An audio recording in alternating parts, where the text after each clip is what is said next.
Fala galera, tudo bem? Mais um vídeo de jogo histórico aqui no canal e esse é realmente histórico porque é conhecido como o jogo do século, um dos melhores jogos da história das Copas do Mundo, então não é pouca coisa não. Tô falando da semifinal da Copa do Mundo de 70, o jogo entre Alemanha e Itália, um jogo espetacular e que realmente foi um jogo fantástico.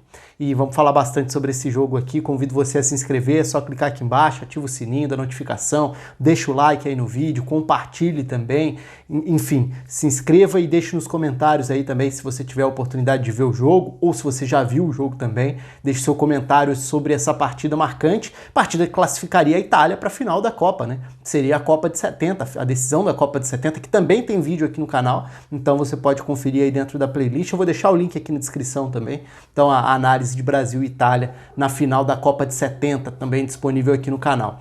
Bom, é até difícil saber por onde começar num jogo tão espetacular, porque para começo de história, se a gente quiser simplificar, né, por que esse jogo é tão marcante? Bom, um ponto de partida básico é que esse jogo teve 5 gols só na prorrogação, então só daí já é um jogo muito marcante, já dá para ter uma dimensão do que foi o drama dentro desse 4-3, com virada, com emoção, com um gol no finalzinho, com virada na prorrogação, então é realmente um jogo muito espetacular.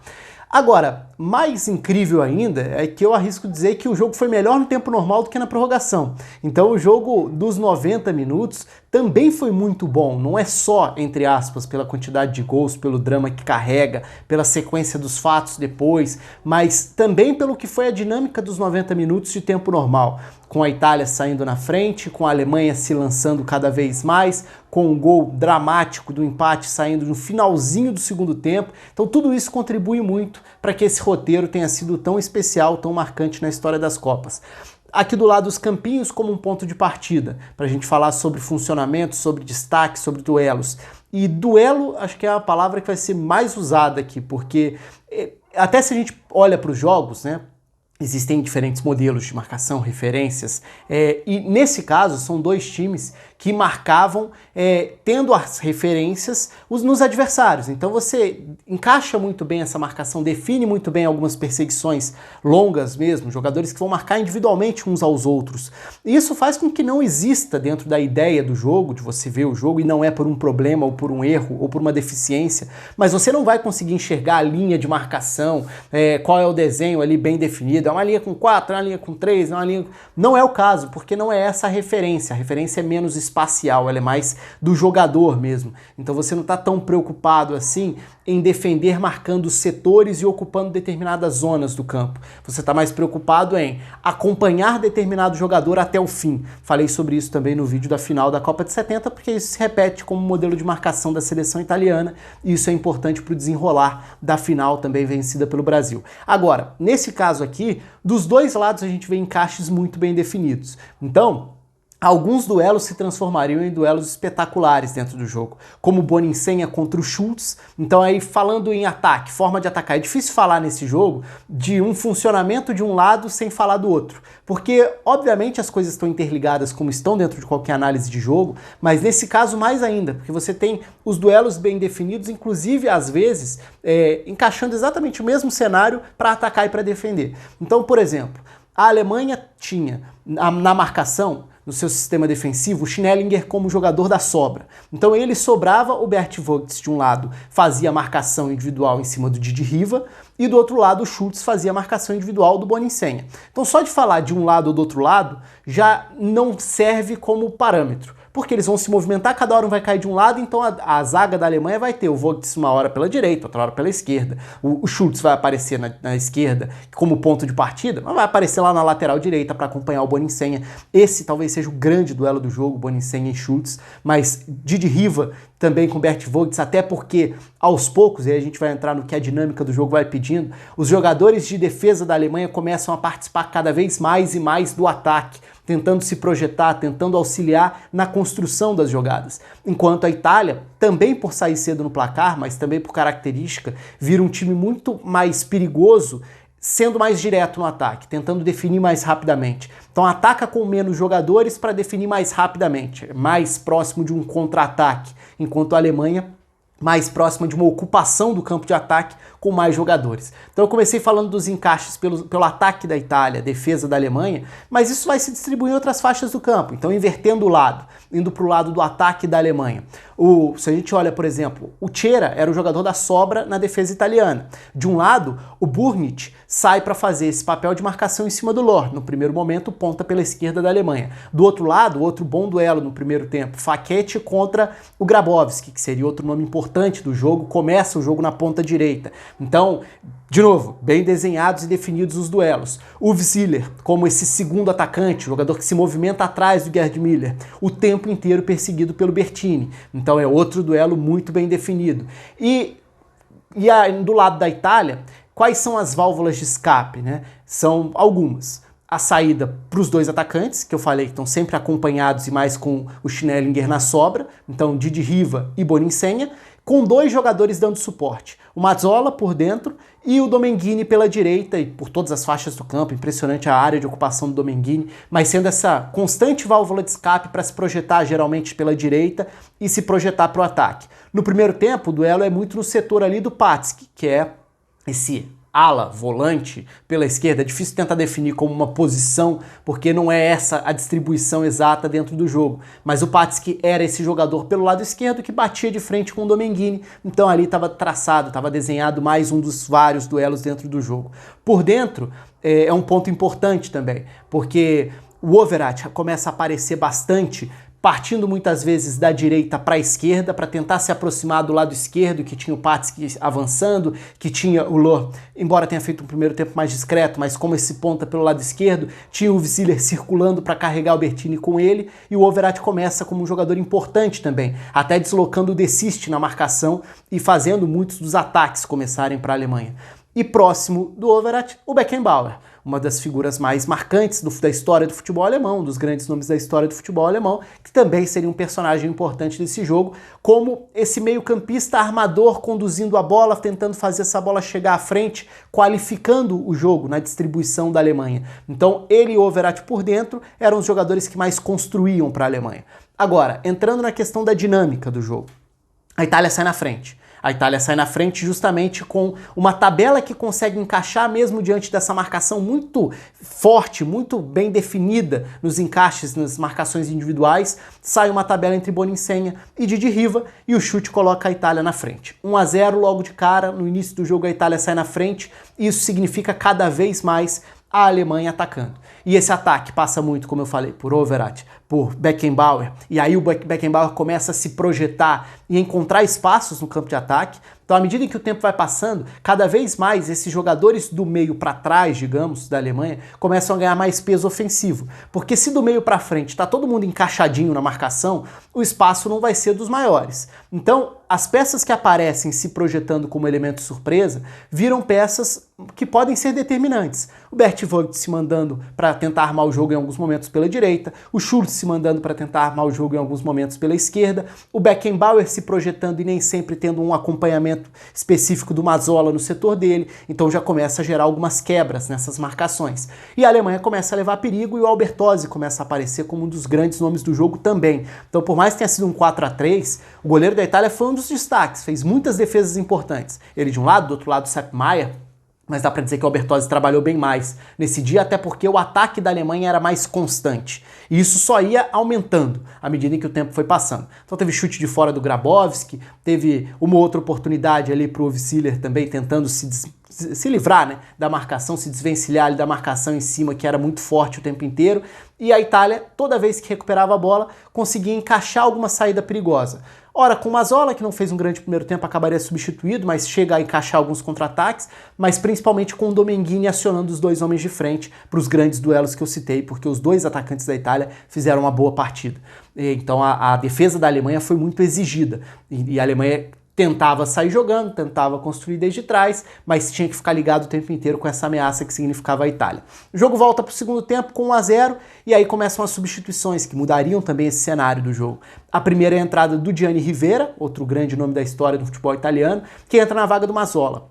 Então ele entra para ser esse meia central que vai tentar dar maior suporte aos dois atacantes. E no início do segundo tempo ele consegue fazer isso. Ele consegue fazer com que a Itália ganhasse mais um cara perigoso para puxar os contra-ataques. A Alemanha continuava tentando atacar cada vez mais e mais. Só que agora com o Gianni Rivera, além do Domenghini, a Itália tinha dois jogadores acionando os homens de frente. E eventualmente o Facchetti se lançando na lateral esquerda também para tentar ser um jogador a mais em alguns dos ataques. Mas vem as substituições na Alemanha, e elas são as mais relevantes para a sequência do jogo e acontecem ali por volta de 15, 20 do segundo tempo. Então são duas substituições, elas não acontecem juntas, mas eu vou tratar das duas já de uma vez só, porque aí o campinho vai ficar de uma forma só já definido o novo desenho, que teve a inversão de lado do Grabowski. Então sai o Lohr, que era o ponta pelo lado esquerdo e que não conseguiu criar muita coisa para cima do Burnit. Entra o Libuda. O Libuda entra para ser o meia pela direita, então agora ele atua aberto pela direita, o que empurra o Grabowski para a ponta esquerda. Entra também o Held, na vaga do Patski. Então agora a Alemanha não tem mais aquele volante lateral, um jogador para iniciar a saída de bola pelo lado esquerdo e bater de frente com o Domenghini. Agora o Held é um meia, que vai atacar os espaços como um meia pela esquerda. Tá formada uma nova dobradinha do lado da Alemanha.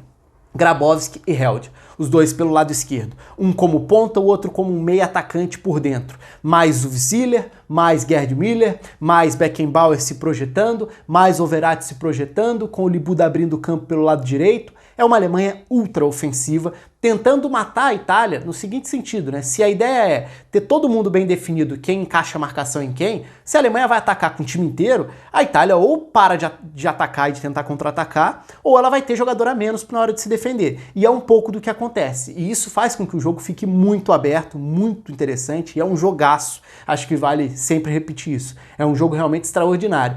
E aí o Albertozzi começa a ter que fazer defesas importantes. A Itália continua incomodando, porque com o Didi Riva, eventualmente com o Gianni Rivera, mas também com o Bonicem incansável dentro do jogo, agora já com menos do Domenghini, que começa a ter que ajudar muito mais na marcação, mas a Itália continua incomodando.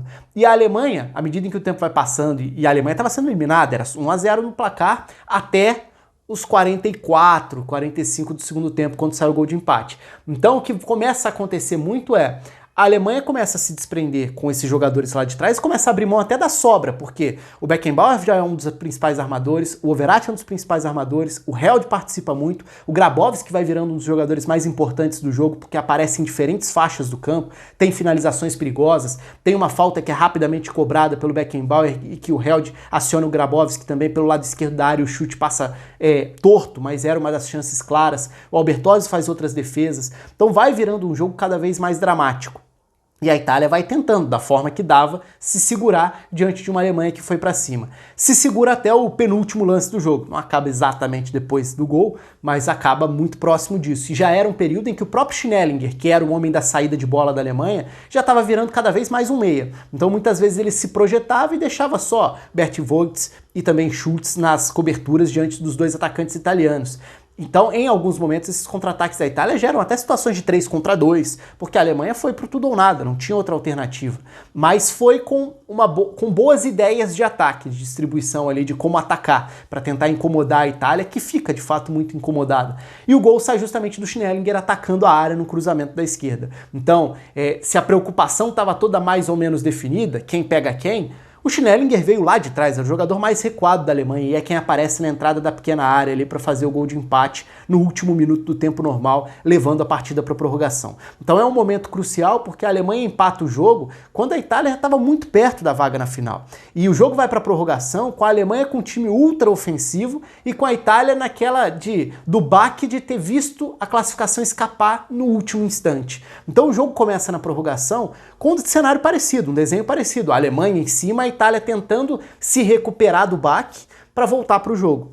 E aí, na prorrogação, até por isso eu falei muito sobre o tempo normal, talvez ter sido melhor do que a própria prorrogação, apesar dos gols terem se concentrado em pouco tempo ali na prorrogação, Mas na prorrogação os gols saem muito a partir de bola parada, a partir de abafa. Então o segundo gol da Alemanha é uma bobeira enorme da defesa italiana numa sobra de uma bola aérea e acaba virando o gol do Gerd Müller. Mas depois vem a resposta italiana também aproveitando uma bola parada no momento em que a Itália parecia mais abatida, mais abalada com 2-1 atrás no placar.